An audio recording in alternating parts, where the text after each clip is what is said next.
Salam sejahtera untuk kita semua. Kita berbahagia karena Roh Kudus bersama-sama dengan kita memberi sukacita, keteguhan iman kita dalam Kristus, menghibur kita yang tawar hati. Kita mendalami firman Tuhan yang mendorong kita menjadi tertib dalam hidup, disiplin menjalani hidup. Kita membaca Kolose pasal 2 ayat 5. Sebab meskipun aku sendiri tidak ada di antara kamu, tetapi dalam roh aku bersama-sama dengan kamu, dan aku melihat dengan sukacita tertib hidupmu dan keteguhan imanmu dalam Kristus. Ada orang merasa dirinya sehat, kemudian memaksakan diri mudik. Ternyata setelah selesai mudik, ada orang di kampung terinfeksi COVID-19. Orang yang dikasihi bisa terinfeksi COVID-19. Salah satu penyebabnya karena tidak disiplin dalam protokol kesehatan. Orang yang menganggap enteng protokol kesehatan menyebabkan orang tersebut tidak disiplin, kurang hati-hati, dan tidak waspada. Disiplin membuat kita sukses mencegah COVID-19. Disiplin membuat kita sukses meningkatkan kekebalan tubuh. Seorang Bapak G selama masa pandemi COVID-19 selalu senam pagi antara jam 8 sampai dengan jam 9 pagi. Sebelum masa COVID-19, Bapak G ini tidak bisa tertib dalam senam. Keberhasilan Bapak G ini dalam disiplin selama 3 bulan karena kemauan yang kuat dan taat pada rencana dan tujuan yang hendak dicapai, yaitu menurunkan berat badan dan menjaga daya tahan tubuh. Disiplin merupakan perasaan taat dan patuh terhadap nilai-nilai yang dipercaya. Disiplin merupakan tanggung jawab bagi dirinya.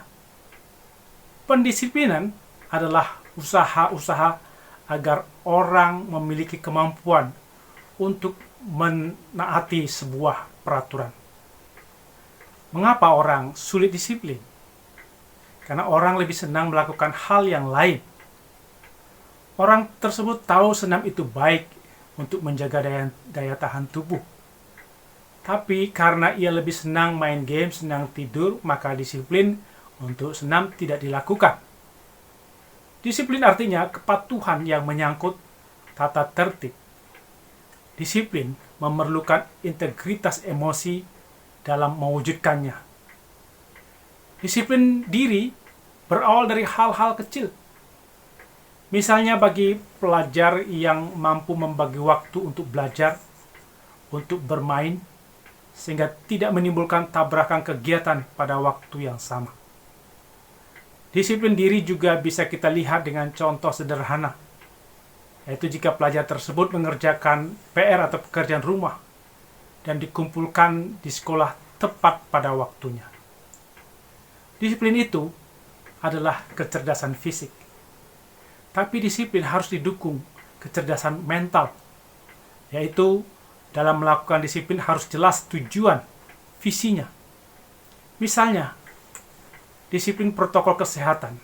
Apa tujuan dan visinya? Agar makin sedikit orang terinfeksi, kita tetap sehat, kita tetap produktif. Kalau orang tidak punya tujuan visi dalam disiplin, orang ini nantinya suka menyalahkan orang lain kalau sudah sakit dan merasa menjadi korban, tidak bergairah untuk disiplin. Disiplin adalah membayar harga yang harus dibayar untuk mewujudkan visi atau tujuan tadi. Disiplin adalah tindakan nyata sehari-hari yang dilakukan untuk mencapai tujuan atau visi tersebut. Disiplin harus didukung oleh komitmen yang kuat. Komitmen yang membuat kita rela berkorban melakukan disiplin demi mencapai tujuan atau visi hidup kita. Komitmen membuat kita mau menunda keinginan sesaat, keinginan yang tidak prioritas, demi mencapai hal-hal yang lebih penting atau amat penting dalam kehidupan kita. Orang yang tidak bisa disiplin, tidak berkomitmen, karena lebih mendahulukan kenikmatan atau kesenangan sesaat, dan mengorbankan apa yang dianggap amat penting. Orang yang tidak menguasai diri, mudah tidak disiplin, mudah tidak berkomitmen, karena terbawa arus kenikmatan sesaat. Disiplin harus ada kemauan kuat. Kemauan kuat itu adalah gairah, dorongan, semangat dari hati dan jiwa. Gairah itu karena orang sadar dan mengerti manfaat yang akan didapat jika ia disiplin melakukan sesuatu. Gairah itu membuat orang berjuang keras untuk disiplin, walau capek. Seperti orang yang rajin ke gym untuk kesehatan dan untuk membentuk badan. Ia capek, lelah. Tapi gairah mencapai tujuan visi ke depan, maka rasa capek, lelah tidak menjadi hambatan untuk disiplin terus. Orang yang tidak memiliki gairah dalam disiplin akan hampa, merasa tidak bermanfaat, merasa terbeban dalam menegakkan disiplin. Gairah itu muncul karena kesadaran hati nurani atau pembaharuan budi. Roma 12 ayat 2. Janganlah kamu menjadi serupa dengan dunia ini, tapi berubahlah oleh pembaharuan budimu, sehingga kamu dapat membedakan manakah kehendak Allah, apa yang baik, yang berkenan kepada Allah, dan yang sempurna. Hati yang diperbaharui, nurani yang baru, kesadaran baru, tidak bebal atau tidak covidiot, maka orang akan bergairah melakukan disiplin. Florence Nightingale, peletak dasar keperawatan modern, memiliki tujuan atau visi yang membuat dia bergairah melakukannya. Ia disiplin menerapkan tata tertib keperawatan modern. Dan semua itu dilakukan dengan tidak mengenal lelah, karena nuraninya diperbaharui oleh Tuhan. Melihat anak yang disiplin dalam belajar, orang tua pasti sukacita. Melihat suami yang disiplin dalam kerja dan olahraga, pasti istri bersukacita. Melihat istri yang disiplin dalam mengurus keluarga, pasti suami bersukacita. Melihat karyawan disiplin dalam bekerja, pasti pimpinan atau pemilik perusahaan akan bersukacita. Melihat rakyat disiplin dalam protokol kesehatan, pemerintah pasti sukacita. Demikian Paulus bersukacita melihat jemaat Kolose tertib, disiplin dalam berjemaat, membangun komunitas persekutuan. Disiplin yang diikuti jemaat terkait dengan pengajaran iman. Disiplin membaca Alkitab, disiplin melatih kebenaran firman Tuhan, disiplin dalam menolong sesama. Kita sebagai gereja perlu belajar disiplin seorang prajurit, taat pada aturan atau perintah atasan. Apa yang dilakukan prajurit selalu teratur rapi. Setiap orang berada pada tempatnya. Masing-masing siap menerima perintah. Prajurit Allah yang disiplin sangat taat untuk melakukan perintah Allah.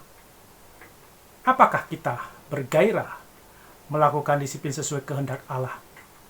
Apakah kita bergairah melanjutkan karya keselamatan menjadi visi dan tujuan dalam hidup kita?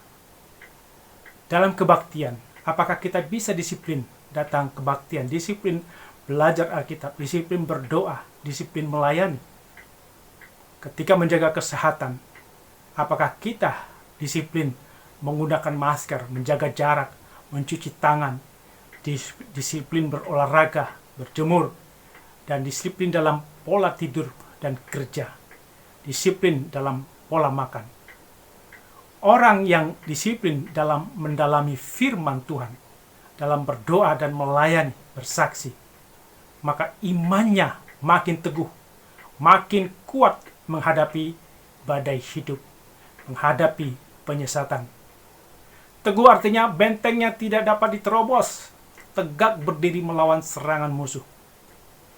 Di dalam gereja harus terdapat suatu ketertiban, kedisiplinan yang penuh dan keteguhan yang kokoh, sama seperti ketertiban dan keteguhan suatu pasukan tentara yang terlatih penuh disiplin sebelum berperang. Dan ketika berperang, prajurit juga sangat disiplin dan teguh perjuangannya.